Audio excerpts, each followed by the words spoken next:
안녕하세요. 밝은누리 모임의 이창영입니다.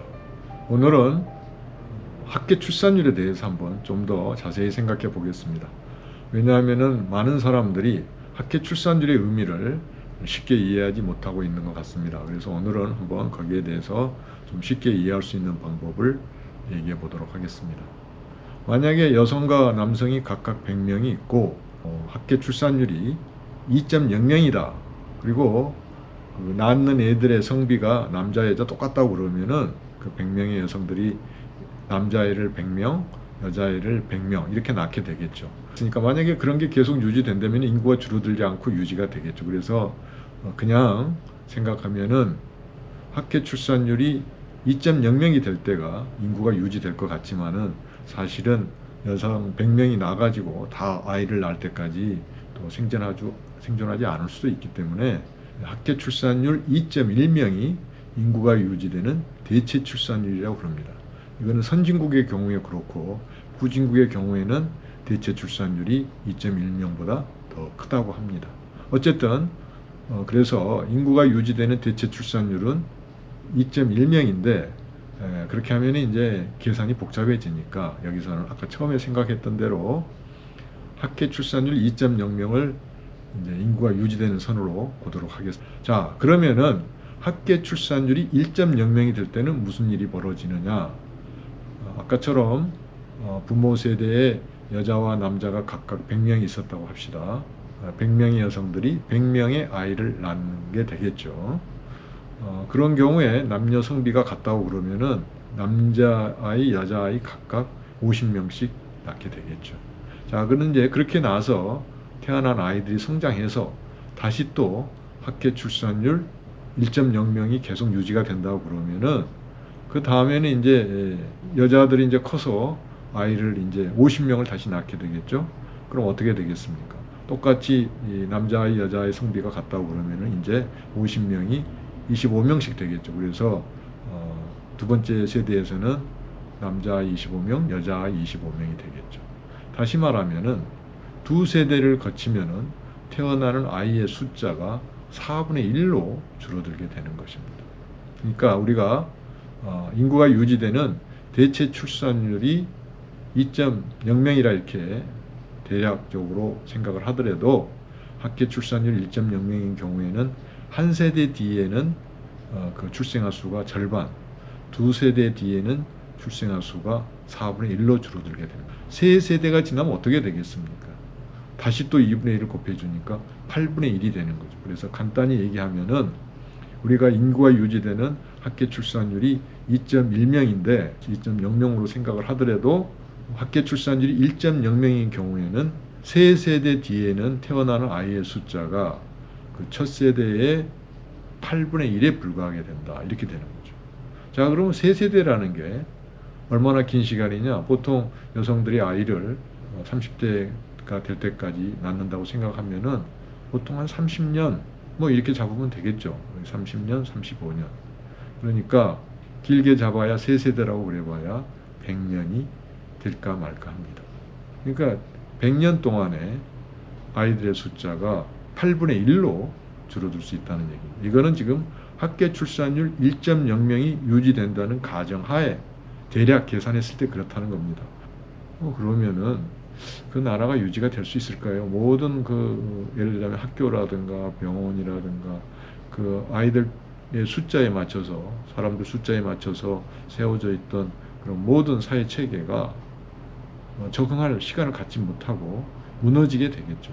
그리고 우리나라 학계 출산율은 지난 2015년 이후에는 한 번도 떨어지지 않은 적이 없습니다. 감소하지 않은 적이 없습니다. 그래서 올해라고 예외가 되기는 어렵고 이미 작년에 0.72명에 비해서 0.6명대로 떨어질 거라고 모두가 통계학자나 인구학자들이 예측을 하고 있기 때문에 그렇게 되는 것은 당연한 것 같습니다. 그 재작년하고 비교했을 때 재작년에는 0.78명이었는데 작년에는 0.72명이 됐습니다. 그리고 2015년하고 비교하면은 2015년에는 학계 출산율이 1.24명인가 하여튼 1.2명이 넘었습니다.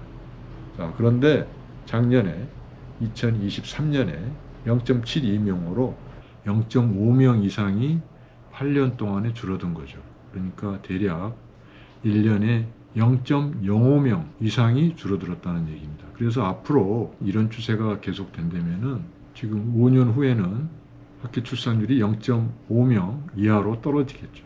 그래서 학교 출산율이 0.5명이 되는 거는 길어야 5, 6년이 되지 않을까 싶습니다. 지금의 저출산 추세가 만약에 계속된다면. 어쨌든 간에 현재까지의 나타난 실질적인 통계는 학교 출산율이 지난 10년 가까이 계속 떨어져 왔다는 것이고 앞으로도 떨어지지 않고 반전될 기미가 전혀 보이지 않는다는 것입니다. 이런 추세로 나가면은 0.5명대로 학교 출산율이 떨어지는 것은 불문가지입니다. 현재까지의 나타난 실질적인 통계는 학교 출산율이 지난 10년 가까이 계속 떨어져 왔다는 것이고 앞으로도 떨어지지 않고 반전될 기미가 전혀 보이지 않는다는 것입니다.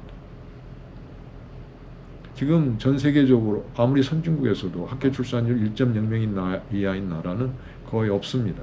이웃 일본도 학교 출산율이 1.2명이 넘고 우리나라만 유독 1.0명 이하이고 거기서 지금 이제 조만간에 0.5명대가 될 텐데 학교 출산율이 0.5명이 된다는 얘기는 자식 세대의 아이들의 숫자가 4분의 1로 줄어드는 겁니다. 자, 한번 그거에 대해서 다시 한번 생각을 해보겠습니다. 왜 그러냐 하면은 여성 100명, 남성 100명이 있었다고 그러면은 학교 출산율 0.5명이면은 여성이 남자아이, 여자아이 가리지 않고 합해서 50명을 낳는 게 됩니다. 50명을. 그러니까 여자 25명, 남자 25명이니까 한 세대 만에 4분의 1로 줄어드는 거죠. 100명에서 25명이 되니까. 근데 또 그 다음 세대로 가면은 학교 출산율이 0.5명이 그대로 유지될 경우에 그 다음 세대에는 또 그거의 4분의 1이니까 25명의 4분의 1이 되는 거예요. 다시 말하면은 학교 출산율 0.5명일 경우에는 두 세대가 됐을 그 아이들의 숫자가 할아버지 세대 숫자의 16분의 1이 되는 걸 의미합니다. 그러니까 여성 남성이 각각 100명이었다고 그러면은 그 손자 세대는 여성 남성이 각각 6명 남짓이 되겠네요. 심각합니다. 6, 70년 만에 아이들의 숫자가 16분의 1로 줄어든다면은 뭐 그거는 거의 인구가 소멸됐다고 봐야 되겠죠. 아무것도 유지될 수가 없습니다. 그렇게 되면은 그렇게 16분의 1로 줄어든 아이들이 무슨 수로 아버지 세대, 할아버지 세대를 부양할 수가 있겠습니까? 그래서 그 아버지 세대, 할아버지 세대를 부양하려면 허리가 휘기 때문에 엄청난 연금과 세금을 부담해야 되기 때문에 그런 경우에는 그렇지 않은 나라로 다들 이민을 가려고 하겠죠. 아마도 이민 갈 수 있는 사람은 다 가려고 하지 않겠습니까? 지금도 더 살기 좋은 곳으로 이제 이민을 가는 게 세계적인 추세인데 무슨 수로 맞겠습니까? 그렇게 되면은 대한민국은 그 적은 출산율에 인구 탈출까지 일어나 가지고 말 그대로 인구가 소멸하는 국가가 될 수밖에 없습니다. 그렇습니다. 참으로 심각합니다. 그래서 우리는 빨리 초저출산 이거를 빨리 추세를 되돌려야 되는데 이제야 이 윤석열 정부에서도 그거를 이제 인식을 한 것 같습니다. 그러나 일부 막연한 그 낙관론을 펼치는 사람들도 있습니다. 그렇게 되지는 않지 않겠느냐. 그러나 그렇게 되지 않지 않을 방법이 뭐가 있습니까? 지금 학교 출산율을 올릴 방법이 있습니까? 며칠 전에 윤석열 정부에서 그래서 나라의 비상사태다 이렇게 선언하고 뭐를 이제 뭐 대책이라고 내놓은 게 뭐 애를 낳으면은 뭐 대출해주고 집을 사는데 좀 더 편의를 봐주고 이런 거 했는데 지금 사교육비 많이 들고 애를 키울 때 보육의 여건이 안 좋고 그런데 어떻게 그런 여건을 개선하지 않고 아이를 많이 낳을 수가 있겠습니까? 그래서 앞으로도 더 이 출산율이 당분간은 떨어질 것 같은데 이렇게 가다가는 앞으로 불과 5년 남짓 기간 만에 우리 학교 출산율이 0.5명대로 떨어지게 됩니다. 그래서 0.5명대로 떨어지면은 두 세대 만에 그 태어난 아이들의 숫자가 16분의 1로 줄어든다는 것을 의미하기 때문에 정말로 심각합니다. 두 세대라고 그래봐야 6, 70년에 불과합니다. 그럼 2100년이 되기 전에 우리 대한민국은 소멸의 길로 들어설 수밖에 없다는 얘기죠. 정말로 비상사태입니다. 지금 윤석열 정부나 야당은 그저 정치적인 노름으로 날이 새고 날이 집니다. 지금 그게 중요한 게 아닙니다. 지금 우리나라 대한민국이 그대로 소멸할 위기에 빠져 있습니다. 여러분 어떻게 해야 되겠습니까? 자, 제가 이런 위기의식을 갖고 국회의원에 출마했지만은 뭐 지지를 거의 받지 못했습니다. 뭐 3%도 안 되는 2몇 프로를 받았습니다. 뭐 일반 사람들이야 그렇다고 합시다. 그러나 그것을 잘 알고 있을 정부나 야당의 정치 지도자들이 그거에 대해서 눈을 감고 있다는 이 현실이 참으로 두렵고 문제입니다. 자, 우리 함께 이 문제에 대해서 다 같이 한번 생각해보고 그 대안을 같이 찾아보도록 하십시다. 밝은누리 모임에서 이제 밝은누리 나우라는 그런 단체를 만들어서 여기에서 한번 우리 일반 시민들이라도 모여서 뭔가 대책을 만들어서 사람들에게 그거를 경각심을 발휘하게 해야 되지 않겠습니까? 오늘 영상은 여기서 마치겠습니다.